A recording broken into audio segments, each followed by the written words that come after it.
ઓછા કપડા હવે આપણે વર્તુળનું સિંગલ ડોરનું ફ્રીજનો ડેમો તમને બતાવીશ. આપણું સિંગલ ડોરનું વર્તુળનું 200 લીટરનું ફ્રીજ છે, ઇન્વર્ટર મોડલ છે.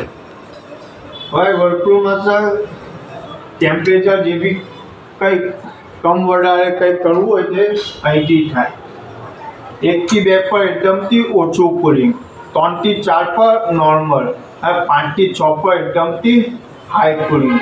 હવે જુઓ સર અત્યારે ચોમાસું છે, હવે તમને નોર્મલી ચલાવો તમે 3 या 4 ઉપર કરી શકો છો. ત્યાર પછી તમને જેના ઉપર બી મૂકવું હોય તેની ઉપર તમારી મરજીના હિસાબે મૂકી શકો. હવે સમજો કે અહીંયા તમારો ફ્રીઝરમાં બરફ એવું કંઈ જમી જાય અને એને ઓગાળવું હોય, એને પીગાળવું હોય તો તમે ઈ-ડિફ્રોસ્ટ દબાવશો ને તો બધું બરફ પીગળી જશે. બરાબર.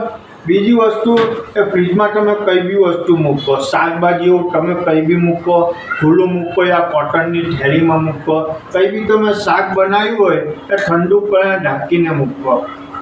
અને કંઈ બી શાકભાજી કંઈ બી મૂકો એ ખુલ્લું મૂકો યા નેટવાળી થેલી આવે એમાં મૂકો. અને આપણે જે પ્લાસ્ટિક બિછાવીએ તે નહીં બિછાવો તો સારું રહે. એમાં શું કુલિંગ થવામાં વાર લાગે, કુલિંગ થવામાં વાર લાગશે તો પછી તમારું લાઇટ બિલ થોડું વધારે આવશે. અને જેટલો નહીં બને એટલો પ્લાસ્ટિકનો ઉપયોગ કમ કરવાનો, પ્લાસ્ટિકના જબડાનો. Thank you sir. અને થેન્ક યુ.